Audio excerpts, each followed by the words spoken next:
Okay. So dapat habang tino-throttle ko to, so yung grab dyan umaangat. Yan. Okay. So throttle ko.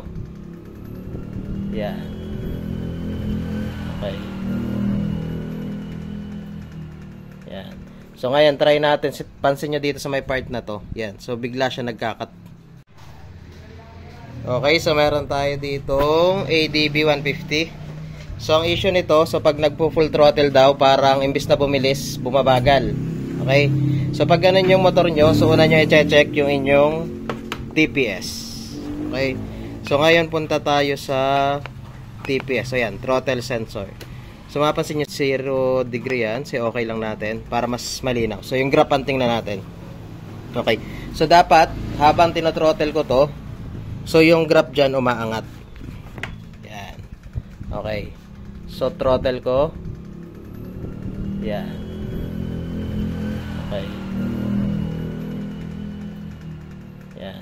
So ngayon try natin, pansin nyo dito sa may part na to. Yan. So bigla siya nagkakat. Okay. So ngayon try natin ang dahan-dahan. Okay, so dahan-dahan ko siyang ito-throttle.